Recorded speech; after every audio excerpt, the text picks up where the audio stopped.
All righty, and we are live. All right, so today I have some really cool, some really special guests that I'm gonna bring in.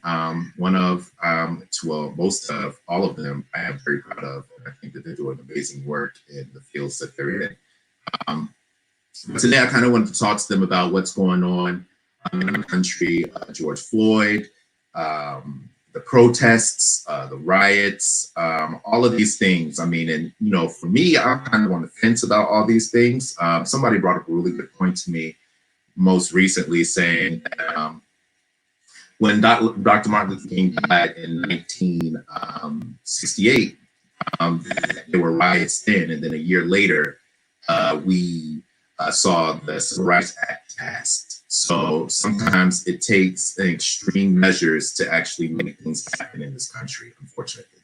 So having all said that, I just kind of want to talk to you about, I wanted to first show you guys some of what's happened today. So of course, Joe Biden did a speech today, well, no, let's talk about Trump first. So Trump first did a speech deciding that he wanted to be reminiscent of Nixon, and he called himself the law and order president, which was kind of crazy. So what I wanted to do for you was to kind of play a bit of that speech for you so you can kind of see what is going on with him, and then we'll talk about that.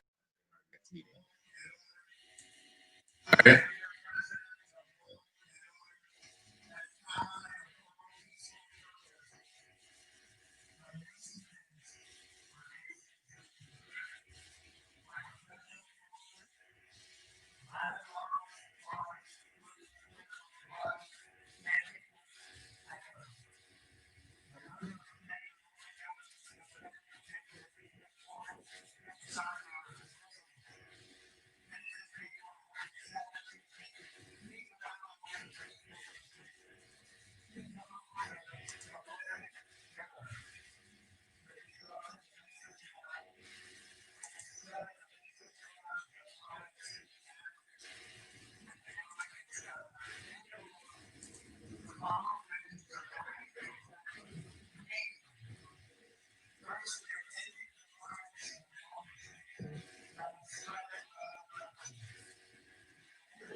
So it seems like we're having a bit of some sound difficulties with the thing, but basically he is saying that he is seeing that the riots and stuff are happening in our country, and that he recognizes that it is outside organizations, not necessarily the protesters that are doing it, that it's Antifa and anarchist groups, and that he was saying that if the governors of the state or the mayors of the city don't necessarily do something about it, that he will send the military in to do something for them. So that's the type of energy that we're getting from the president. And so right now, what I want to do is kind of talk about some of this stuff with you guys. And I'm going to bring in the guests that I have. All right. So the two guests that I have right now, well, the first guest that I have is Mr. Reggie Greer. Reggie is the vote director for Vice President Joe Biden's 2020 presidential campaign. I'm sorry, the LGBTQ plus vote director for Joe Biden's vice presidential 2020 campaign day. And then I also have Mr. Kadeem Morris. Kadeem Morris is a lawyer for Community Legal Services here in the city of Philadelphia. He specializes in landlord-tenant court. And we will definitely have another one of my friends that's going to come on soon. And when he does jump in, I'll definitely go ahead and introduce himself. All right. So how you guys doing? Hi, Reggie. Dean, how's it going? How are you? I'm doing very well, man. It's great to speak to you guys again, and to see you. And especially, and just to give you a heads up, Reggie is kind of out in Washington, D.C., being a good citizen, voting today because it's election day up there. It's election day in DC. Yeah. Sorry for the noise. No Are you worries. safe out in these streets, Reggie? I think he is. So let me bring in the first question. So considering like all these riots, like all these protests, what Donald Trump is saying, like what is on you guys' minds about what's going on? Like because like I said before, I'm torn. Like I've always been the type of person where I come from a family where they are radical. They loved Malcolm X. Malcolm X was the dude, burn the system down, build it back up. That's what we need to do. But then like as I moved along, I started to be a little bit more like Martin Luther King, like maybe we can fix the system from within the system and all these kind of things. Like, so how are you guys feeling? Like, what do you think is happening in our country? And either one of you can go first, whoever wants to go. I guess, Reggie, you're muted now, so you can go if you would like. Sure, I will go. I will go first. First of all, Alex, thank you so much for inviting me for this conversation. I think each and every day we're having really important conversations around a whole host of issues in our communities, Yeah. from race to criminal justice reform, immigration reform, healthcare.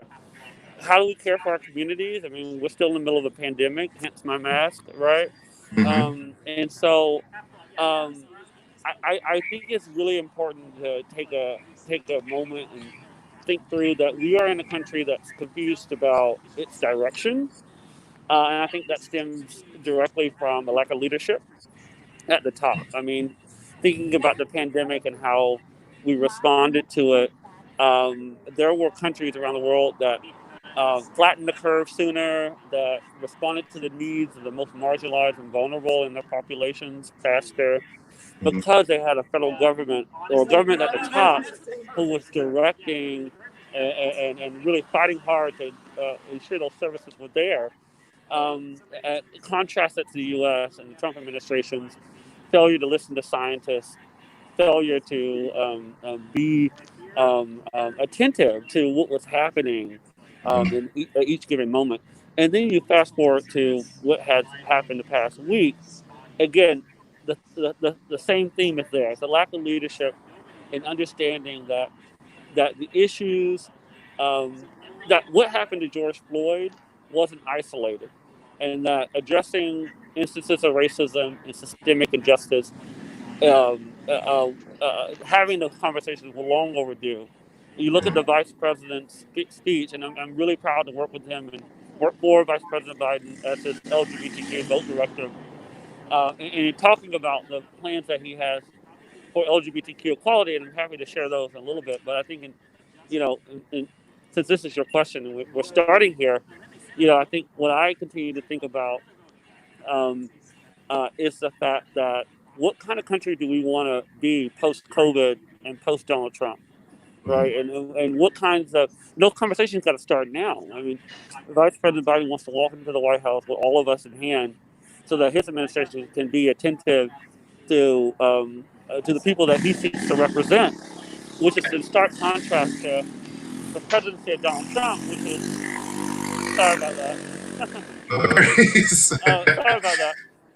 Which is in stark contrast to the presidency of Donald Trump, which has really sought to not see people and to ignore people. And Vice President Biden had a line today during his speech in Philadelphia, in addressing the nation on the murder of George Floyd and systemic racism and injustice. And he said, "We will not let a president or any president silence our voices."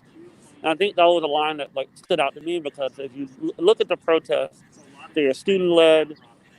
They're led by people who are fed up and who want to see our country show the kind of empathy and the kind of responsibility that it should in addressing the concerns of people. So I think where we're at is we're having conversations, and we are in our own ways coming to the shared and communal conversation about what is our country going to look like post all of this.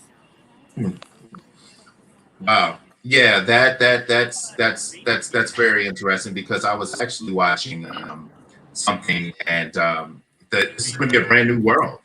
I mean, everything as we know it is going to be completely different.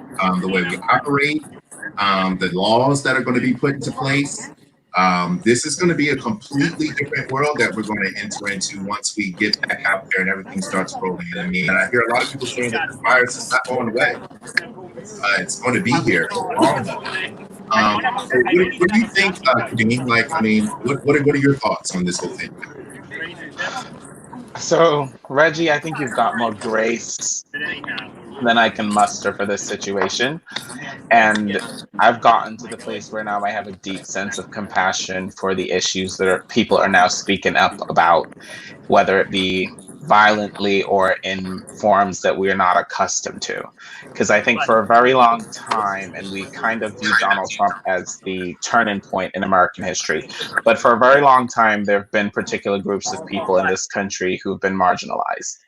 And they continue to be marginalized. And we speak about what a post-Trump presidency looks like. And I think in our analysis of this issue, we have to realize that he is just a symptom of a larger problem. And he operates in a space that has been made safe for him because he has a very strong support base, both politically, financially, and in whatever other form you can think of creating support. And he is basically creating a system that will outlive him in a very specific way and have very specific consequences. And I think as we look at the fact that we're now facing a race war, while also we're facing a race war on two fronts because we've got a pandemic, which is disproportionately impacting Black and Brown communities. Why? Because we've underinvested in Black and Brown communities, and Black and Brown communities have also been served. They've got an absence of resources. So anything that happens, they are automatically going to be disproportionately impacted. But now we're also facing the issue that we continue to slaughter, for want of a better word, Black men in the United States and women without consequence.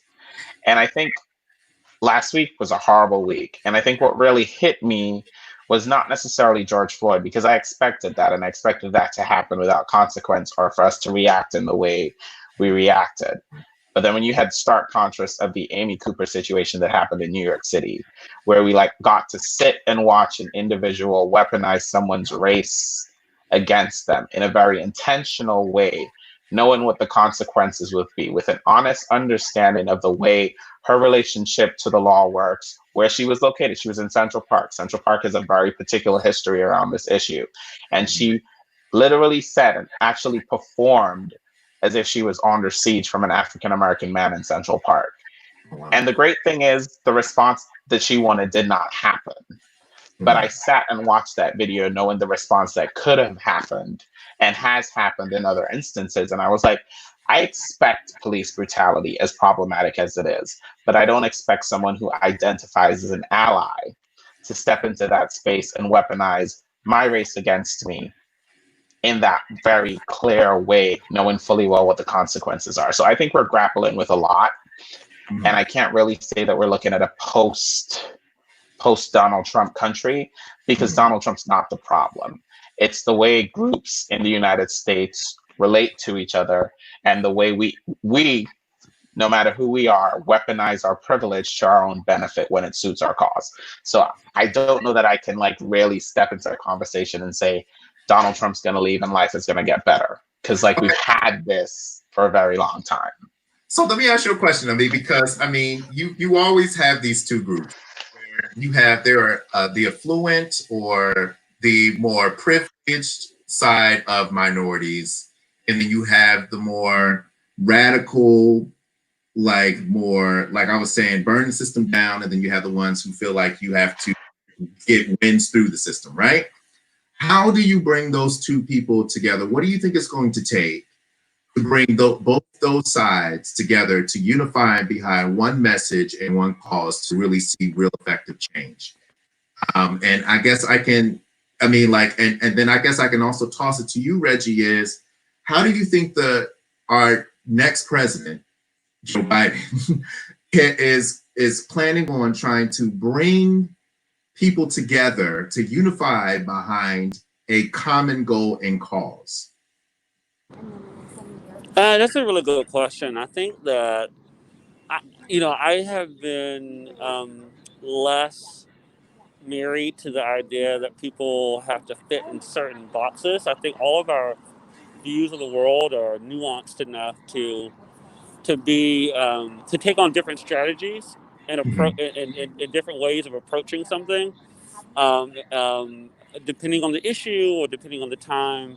And I think that the best movements have always been willing to sort of navigate that and to allow enough voices in to ensure that the movement continues. Whatever issue you're talking about. So Right. I in Vice President Biden talking about the kinds of people that he wants in his administration, talking about the different issues, thinking intersectionally about the kinds of plans that he's putting out. I mean, um, to your previous point about the way COVID-19 has disproportionately impacted uh, um, Black Americans and Brown Americans, it's also thinking about people with disabilities and like how can they begin to get to a place where they can thrive.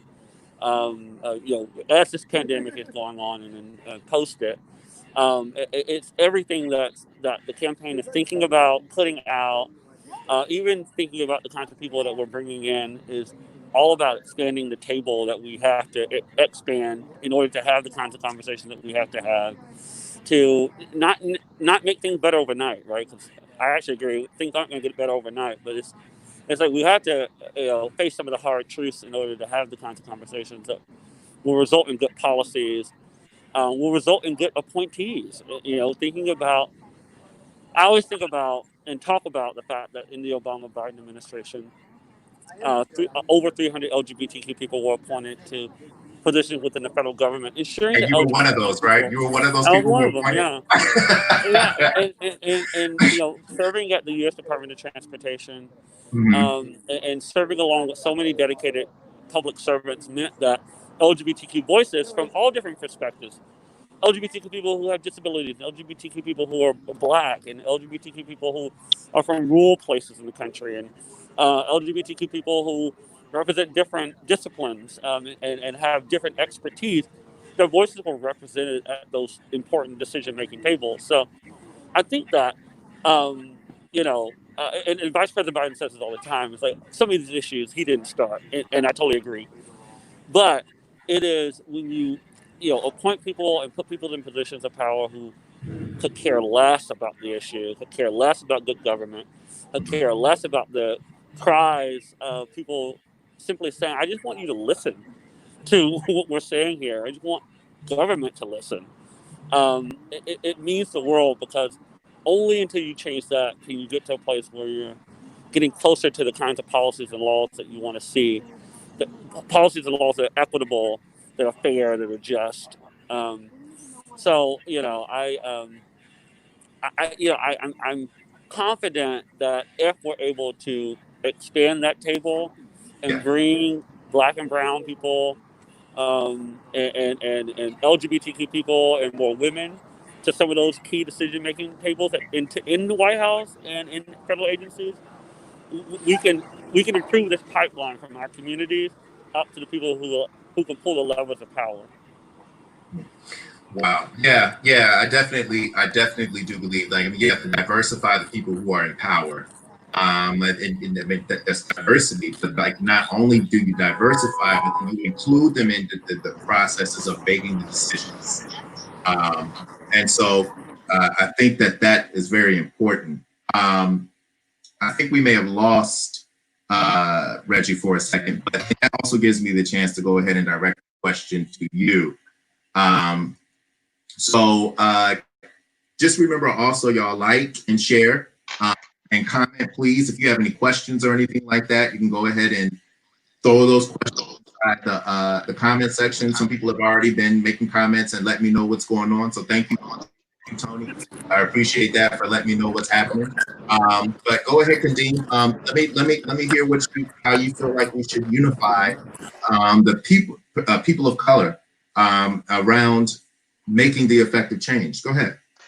So I think what Reggie said about creating space and making the table bigger as a whole is a very important point, because we have to be in positions of power for voices to be heard, and we have to show up not just as numbers but as people who can actually engage in decision making. And whatever engagement has to be meaningful. We can't just be there so that we check a box for an administration. We have to be there and given the opportunity to serve.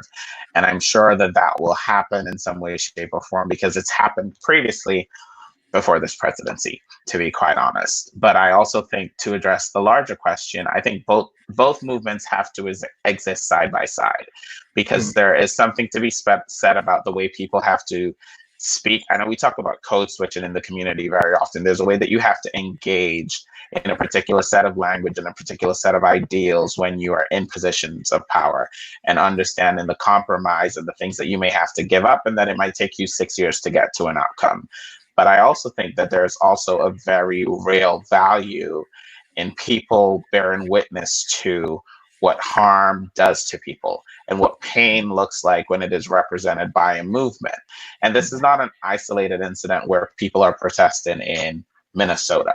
People all across the country are coming together and showing you that this is a real issue that you can no longer turn a blind eye to. And what I hope that that does is that as we move forward, it creates a space where people who are already in that other sect, like if you compare the Malcolm X's to the Martin Luther Kings, that those, when society is ready to reach out and begin to address these issues, hopefully by having seen the violence, for want of a better word, they can then now come to the table and understand that this is a real issue. This is a deep issue. This is an issue that cannot be ignored and cannot just be paid lip service to. So that's really the benefit of having both movements sharing space, but also operating on two different wavelengths. Mm-hmm. I definitely hear that. I mean, like it's kind of difficult for me because, like I said before, like I mean, without rebellion, there is no change, and I mean that's really solid landscape. But still, regardless of it all, I mean, there has to be something that ignites or forces change to happen. Power just does not give up power. I mean, there has to be something that causes it to move. One of the things that I was saying was at these rallies and these protests, we need to be having people out there sitting down with tables to register people to vote. I mean, we don't see high levels of voting a lot of times. I mean, I believe like in Philadelphia, we're doing good if we get at least 10% of the population of people to vote here in the city. And so like, I was just like, well, we should have tables set up all around these protests, registering people to vote constantly to make sure that when November hits, we're able to get the vote out and really make sure that we don't have the same situation happen that happened the last time. I mean, if we have to make Philadelphia overperform this time, or if we have to make sure that people who are out in these random rural parts of America, I believe that they even had protests in Iowa. I heard my sister saying that there was Amish communities that were protesting for George Floyd. With all of these things coming together, and everybody consolidated around the idea that this was wrong, that change needs to happen. This is an amazing opportunity to make sure that we mobilize these people. And so like, I'm just curious as, and I guess I can direct this to Reggie, like, are you guys taking on this moment? I mean, like, I know that it's not necessarily a good thing, but sometimes we have to look at moments in time and spaces in time as opportunities to make real pushes. Like, how are you guys doing that with this moment, out of curiosity? Yeah, you know, I think that everyone in this election season realized it would be different, right? That running against an incumbent president is always a challenge. Yeah. But I think once the pandemic struck and we switched to a virtual campaign reality, it really caused us to like think creatively about how do you reach people where they're at and where are they, right? How are people getting their information? What are people talking about? What are the mechanisms that people are coalescing around when it comes to participating in their democracy and the electoral process? And so you've seen a really big push to working with stakeholders to ensure that people are registered to vote and finding creative ways to getting that information to them, getting information to them about voting by mail. You know, especially if they still have a primary, like I do today, or or getting them prepared to vote by mail for the general election. In the LGBTQ for Biden program, we really have thought creatively about how do we lean in on all those different coalitions and associations and people who are already doing that work. And some of the conversations I think have been very constructive early on in figuring out how we can all kind of come into a collaborative space to ensure that not only LGBTQ people, but pro equality voters, so the families of LGBTQ people and the friends and people who care about us as a community are able to get the tools they need to participate. So, you know, I I am. We are really thinking creatively about that. Yeah, I saw some of the creative things that you guys were doing. Like I saw the virtual drag shows and stuff like that that you guys were doing for the campaign for the LGBTQ community specifically. And so, I mean, have you found some of those things to be really successful? I mean, and are there some coming up really soon? Yeah, absolutely. I think in leaning in, the last week has been tough. Yeah, Obviously, and yeah, we are in Pride Month, and so yes. we Happy have, Pride. yeah. Yeah. I, it's Pride, and this is Pride started off as a protest and people fighting for their rights, and people like Marsha P. Johnson and Sylvia Rivera, Yeah. and thinking about some of the heroes that we just lost, like like Larry Kramer, and thinking about Frank Kameny, and others who really leaned in on their LGBTQ identity in order to effectuate change. Um, we are thinking about Pride SGOTV, and we're thinking about every season from now until November as GOTV, because the variables are historically different than they have been in every other election season. And so, to your point about the events that we're doing, and some of the Pride events that we will do over the course of this month and into the fall, all the activities that we'll plan for convention will all be geared around ensuring that we can reach a lesbian, gay, bi, trans, queer, and everyone under the tent, pro equality voters included, so that so we can be ensured that they have the tools they need to vote. Um, that's the hard part, right? That's the Yeah. challenge, is that the variables Mhm. are there. But it certainly has allowed, it has allowed us to think creatively about the kinds of people that we need to think through this whole campaign season. And I'm Yeah. humbled and I'm honored just to be surrounded by a whole bunch of amazing LGBTQ people who are helping us do that, who are not only volunteering their time and energy, but they are sharing their passion, not only for our community, but for all the communities that the other communities that they belong to, and for our country. And this idea that, like, whatever's happening right now isn't the status, it isn't going to remain the same, right? Whatever's happening now isn't a place that we will remain, that we'll find where we want to go together, as long as Yeah. we do it together. Okay, so I mean, Kadeem, I kind of just want to toss this at you because I mean, I think that this really hits to the heart of what you do for a living, right? I mean, how do you think advocacy is going to change? I mean, now that we've done with the COVID thing, and so we've had to adjust to that. And I mean, and I work for a large nonprofit too. I mean, the nonprofits that we work for are kind of sister nonprofits, right? Where we do a lot of the same work. I mean, mine focuses on seniors, yours focuses on all ages. And so advocacy work, getting out there, making sure people get the resources.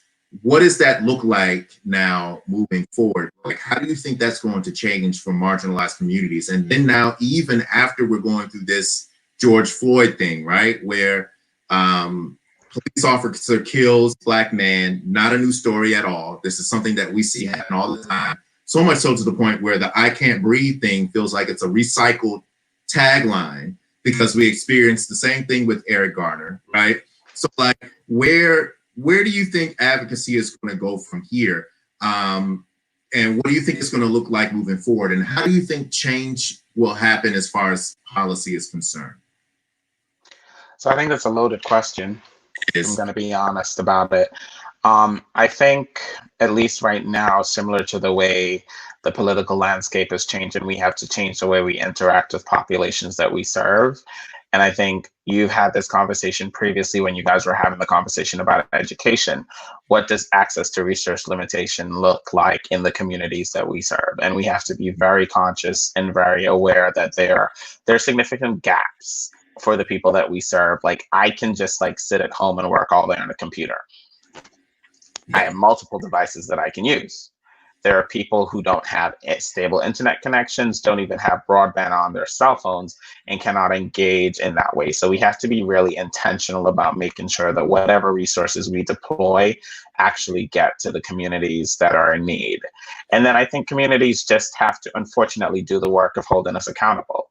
Because I think we, however, as advocates, however we may see the world, we kind of have this, I think this might be what's best for you approach. And I think if it doesn't work, we have to get that feedback and we have to be receptive to that feedback. In terms of the way broader political discussions should change, I think right now we have to not let this just be like there was Eric Garner, now there's George Floyd. We have to consistently have this conversation as we move forward, because now we have to challenge organizations that do racial justice work to hold themselves accountable to what that actually means and produce tangible results for their community. And we have to leverage the resources and connections that we have and do really intersectional work and really reach out and pull communities together. Because what we are seeing right now is a really unique moment where everyone is standing up and coalescing around the issue of racial issues in the United States. And that's great in the moment. But racism is a reality that all three of us will share after the movement dies down, after everyone else can return to their lives. But they need to be present and they need to be accountable and make sure that it's something that they consider in the way they deploy resources to communities, in the way they engage with communities, and in taking feedback from communities that say, I don't feel represented in the way that you do your work, and figuring out what that means. And like, lipstick activism is great. It is wonderful. It sometimes gets stuff done, but we really have to stick this one out, because I don't necessarily know that I can live through seeing another Eric Garner in a different city in the United States and know that nothing has really changed in whatever the span of time is. So then, I mean, it allows me to kind of volley this question to you, Reggie, and I'm not sure how far along you guys are in this. So, I mean, I guess you can answer this as to the best of the ability that you can answer it. What do you think that the policies will look like coming from the campaign? I mean, like, I'm not sure if you guys have already started sitting around kind of wondering or thinking about kind of like how you guys are going to attack this issue or how you guys are going to approach it. I know that you look at it through the lens of the LGBTQ space, because I mean, that's where you are actively working. But I mean, like, what do you like? Is the campaign like kind of coalescing around or looking at a plan to kind of deal with or work with these type of issues that we're going through and that's surrounding the protests? I mean, because Joe Biden is the Democratic nominee, and we look to the Democratic Party to be the party that is the most sympathetic to these types of needs. And so if he's if he's going to be the presumptive nominee, I mean, what is he looking at as far as policies or ideas? Do you think? I mean, and are you guys aware, or are you guys talking about it? If not necessarily a plan is made yet. Yeah, absolutely, Alex. I certainly don't want to say anything that is off base here, but Yeah. I think that having the kinds of conversations that we need to have will have to be ongoing, and we'll have to rebuild the right policies. But I did know that today in his speech in Philadelphia, and then afterward, we talked about the kind of accountability that we have to ensure that we institute in policing across the country. But I know that's not enough, and I know the vice president knows that's not enough, and so, I certainly would love to revisit this conversation. So, Yes. but as this, saga continues to unfold, because I do think it's important that we get to the right policy so that, like Kadeem said, this is not going to end anytime. This is not going to unfortunately end right now, and so we're going to Yes. have to see this through to the very end. I hear that. I hear that. All right. So I mean, like, so then what I can kind of pivot to is that, I mean, I know that what do you guys see? What do you guys see? How do you guys, okay, let me go this. How do you guys feel that other outside organizations can help our movement? I was presented with a question today. And so somebody came to me and said that there's another minority group that isn't necessarily a POC, right? And they were saying, okay, we understand that this is happening. And how do we like help you guys in a real way? Like, what can we do that will produce tangible results or produce effective results to help movements like this move forward? Because I was talking to one of my friends and they were just like, oh, we see all this stuff is happening, but we've seen this before, and we just think that we can try to create diversity and inclusion committees, and we have more diversified offices, or we can make a statement in the paper and say we're not for racism, but what can people outside of Black people, what can people outside of Latino people, or outside of LGBTQ people of color, what can they do to make real steps to help this work and these types of things move forward? And I'll just toss that out there to which one of you guys would like to answer it first, because it looks like you. I'll say this. I think that like our people need to run for office. I think in greater numbers. I think that, and I think they need to seek appointed positions in cities, the city level, the county level, the state level, at the federal level. I think I'm a firm believer in that real change can happen at these really important decision making tables, and that the people making the laws, if they're not intentionally attacking our communities, they just don't know what the lived experiences are for us day to day, and any out of any of the communities that you just mentioned. And so, in my former job at Victory Institute, where we encourage LGBTQ people to run, where we met, Alex, um, is is is something that's near and dear to me. I think that the more and more LGBTQ people you find in state legislatures, and local positions, means that like some of these local ordinances can start to change and be pro LGBTQ as opposed to being anti. In these state legislatures, these colleagues have to look their fellow LGBTQ colleagues in the face whenever they're proposing these really harmful bills. I mean, we don't, let's not forget that in Idaho, in the middle of this pandemic, they passed not one but two anti-trans bills. And there was one state legislator who was LGBTQ in Idaho. It's not nearly enough, but like at least he was there to fight on behalf of the trans population there. But just imagine if we could fill these state legislatures up with more Black people and more Latinx folks and more LGBTQ people. That's how you, I think, create real equity in the country, because we're at the table, and we can't be denied when we're at the table. Okay, so you're saying tell these groups that they can pick up a clipboard, get out and get some signatures, and run for office, and help them push the causes that are important to the minority groups. I hear that. Use that privilege for that. Kadeem.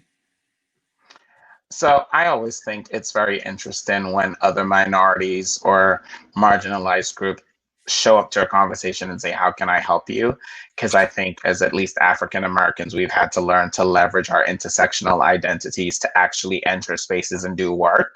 So it's always interesting to me when they don't know what to do. So I don't know that I really have the grace for someone in 2020 coming up to me and telling me, I don't know what you're experiencing and I don't know how to help you, because I'm assuming at this point we've shared space for some amount of time. And if you have showed up to a position, or let's say you are in a group generally, like let's say you're active in like city council, and you may not be an African American, but you share space with African Americans and they've brought their concerns to you over a continuum of time, even if you've only been there for 3 months. So you should at least have a baseline understanding of what the conversation is and what the issues are. And you should be able to move into spaces that I, as an African American, may not be readily able to move in and change the conversation. And I shouldn't be in a position every time something really tragic happens to re-educate you about racism, to re-educate you about what standing in community means. And like, I get it, you know how to protest, but you also know how to be silent when difficult conversations are happening that you don't want to confront. But we also know when we move into spaces how to stand on your behalf and share community with you. So I don't really give that much grace anymore to that conversation. I'm like, you've come in here with a mission. You've said you're an ally. You should know how to exercise allyship. Because if you can place that label on yourself, you should know what that means in action. So you got to show up the same way we show up for you all the time. Okay. All right. So, I mean, I am loving this conversation. And I just want to say to you guys that thank you so much that you guys have taken the time to speak to me about these issues. I mean, Reggie, you're outside. It's election day and you're voting.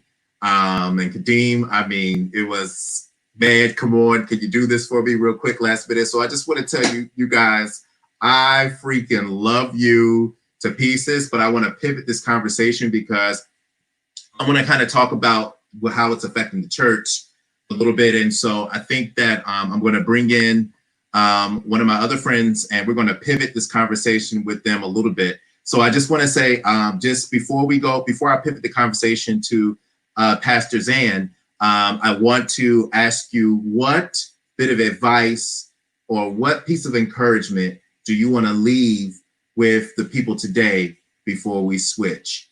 Okay, and either one of you can go with that. I guess Kadeem, you do go first. So I think in terms of encouragement, it's really hard to encourage people who show up to the same battle every day, and we expect that the outcome is going to be different. But then when I think about like what my limit is and what I'm living through, I realize that it's nothing like what the 60s were.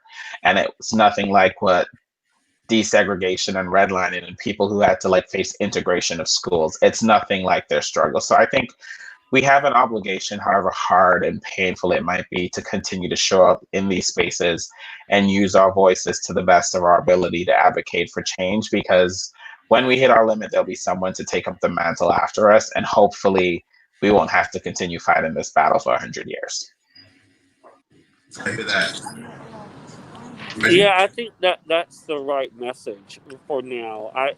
I have been telling people to remember the power of their own voice in this moment and to lean in on that, and to understand that it, it- uh, the types of attacks that we see from governments that don't want to see progress is intended to break the spirit of people.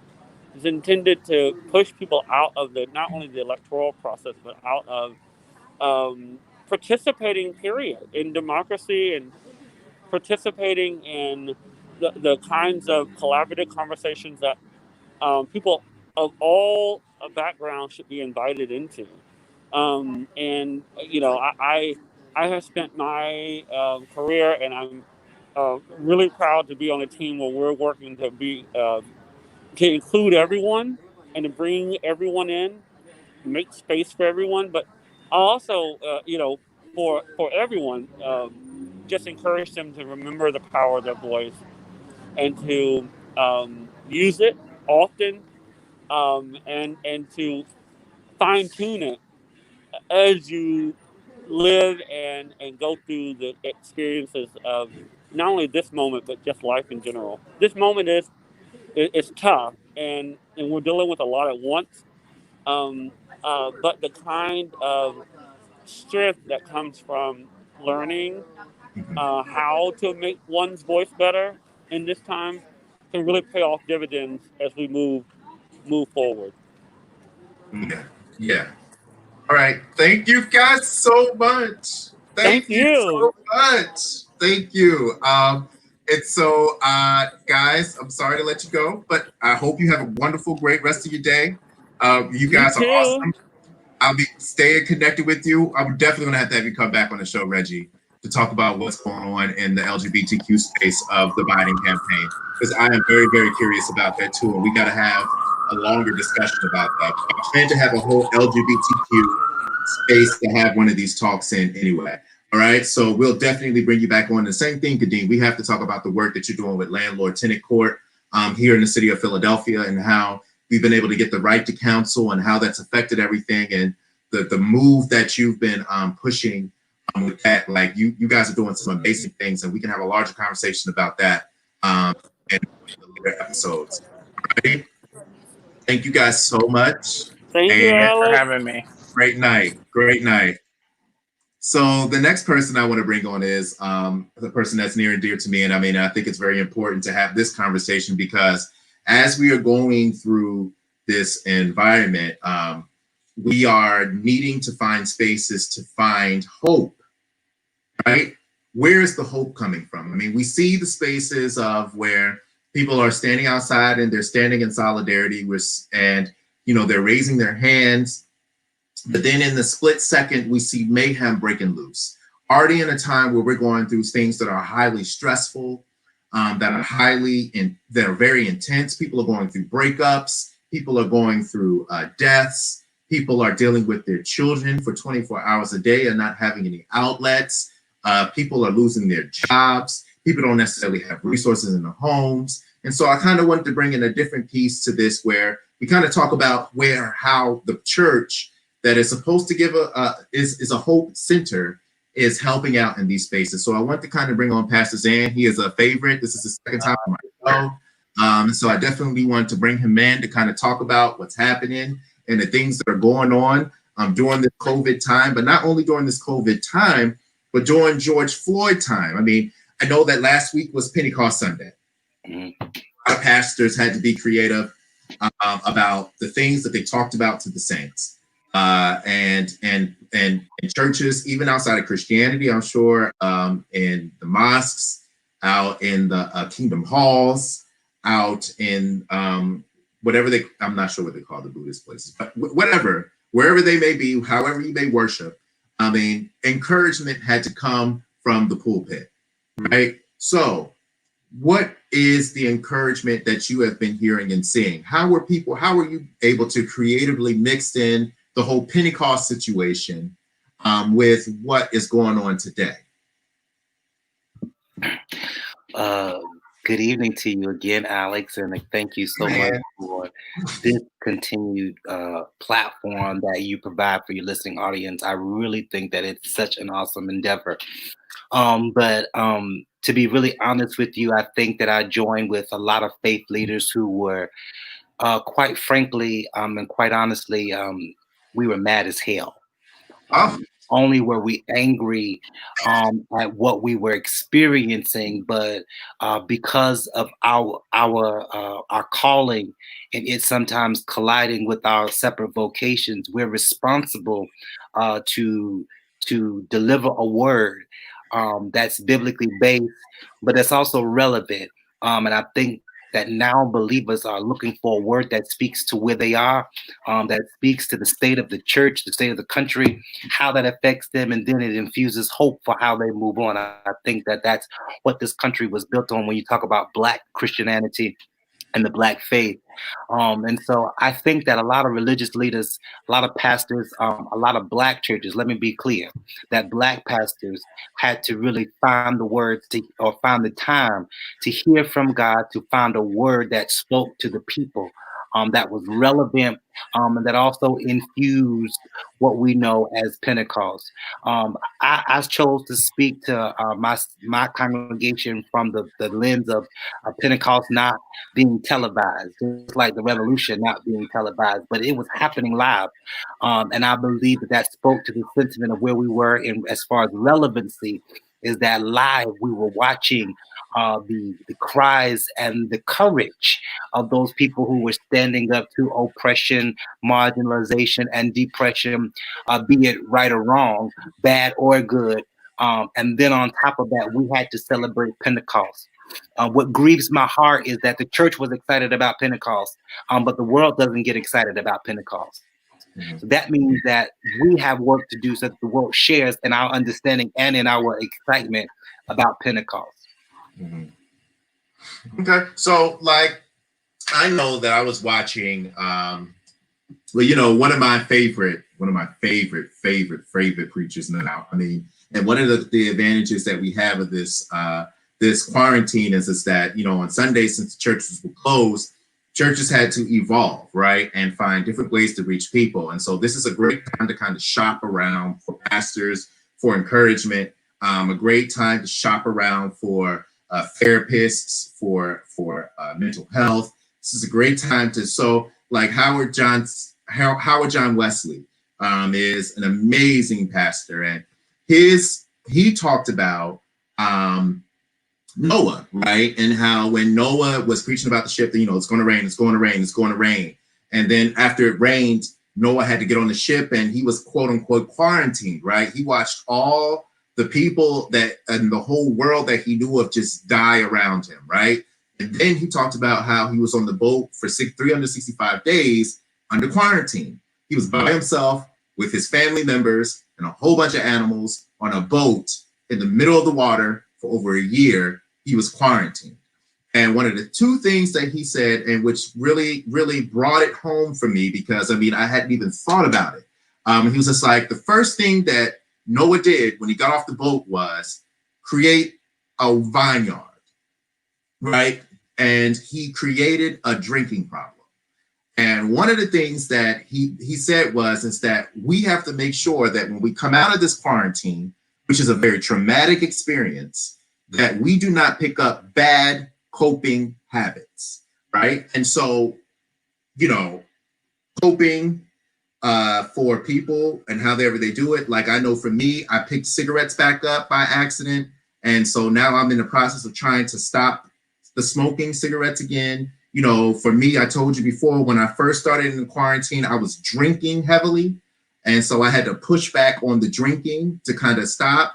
But while we are in these quarantine spaces, because our life has changed dramatically, and because we're going through whatever traumas that we're going through during the quarantine, what are you suggesting, or what do you suggest we do to help cope? Or what are you preaching to the saints at your church to help them cope and find positive coping mechanisms? Like, what are you suggesting?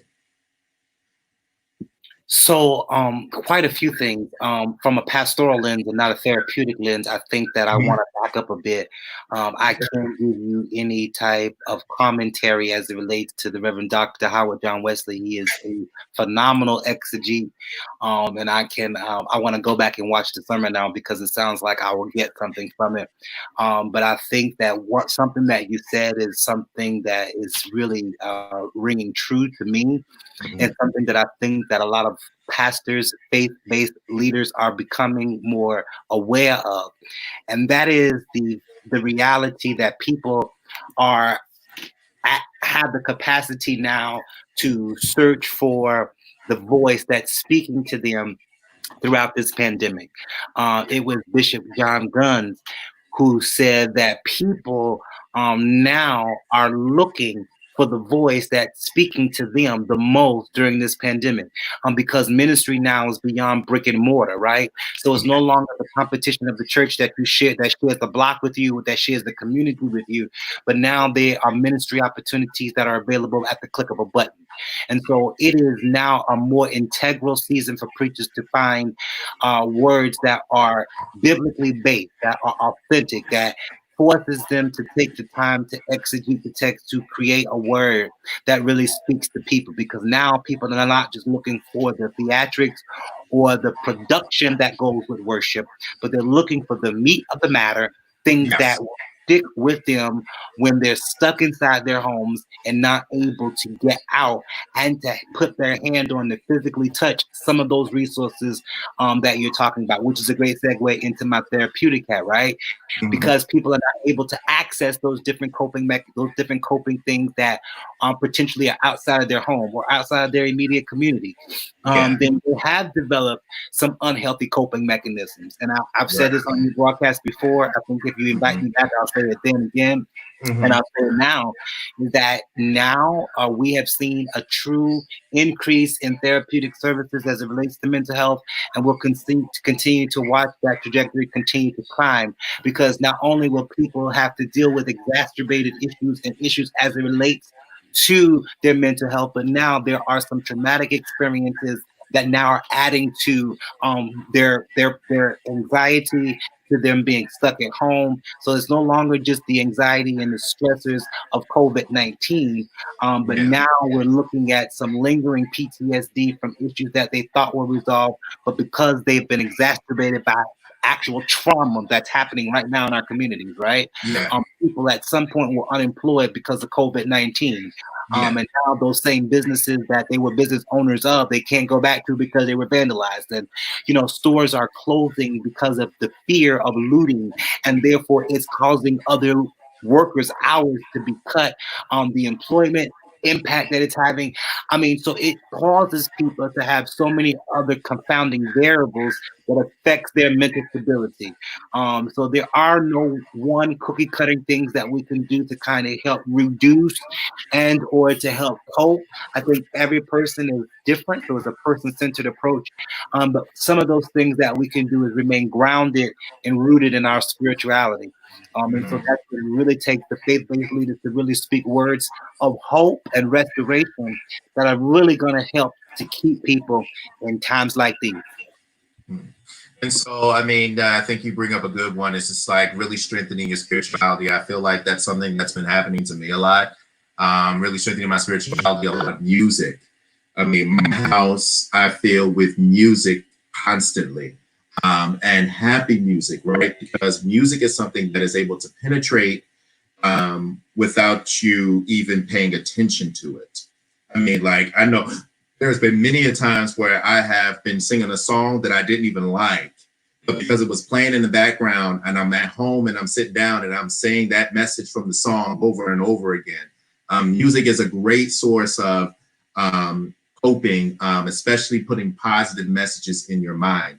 I mean, another thing, somebody also told me about going out for walks out in the paths, or going to a store at least once a day, just to get out of the home, and to get your own space and just get some air to breathe. Because, I mean, what you don't want to do is start turning on the people that are in the home with you, right? Or even turning on yourself. I think sometimes the things that we say to our own selves in times of quiet spaces sometimes are worse than anything somebody else could say to us.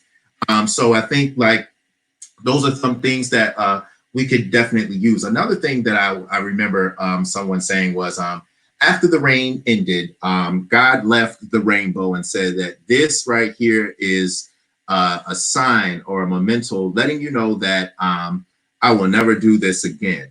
What do you think that you would carry out of this that will be a constant reminder of you that God has kept you through this time of quarantine, Zan? Whew, that's heavy. Um, I think that if I come out of this breathing, and have my sanity, I'm grateful. Because seclusion and and exclusion, isolation is something that could be detrimental to people. Yeah. But being able to have a clear sense of myself is something that I will be able to take outside of the COVID-19 pandemic. Is that God was able to work things out in me, I think that we evade doing the work on ourselves in order for us Yes. to be the whole person, in order to be able to bless other people, and so that we are not the wounded healer, or we're not the person who's hurt and hurting other people. I think it's appropriate, and I think that it's important that during this time we took the opportunity as leaders, as individuals, to do the personal work on us that we set aside, and sometimes disguise it with busyness.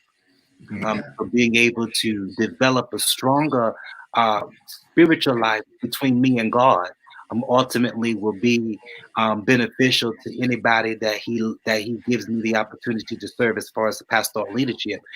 Is because now I have a more clear understanding of what he wants to do in and through me, because I've allowed him to take that time and work on me.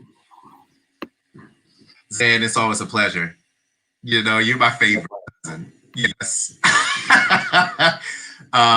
Thank you so much for taking the time to have this moment with me. I mean, you know me, I'm always trying to pivot back to how you cope, how you keep your mind sane during these times. I mean, I live by myself. So like most of the time I'm in the house by myself, and the only human interaction I get is through a cell phone. So like I mean, coping is something that is really important with me. I've used this time to really try to better myself. Again, but thank you so much for taking this time to speak with me. Absolutely. I appreciate you. All righty. All right, Bye, we'll see you Zan. Yes. So to wrap this thing up, I just wanted to say that, you know, these are crazy times.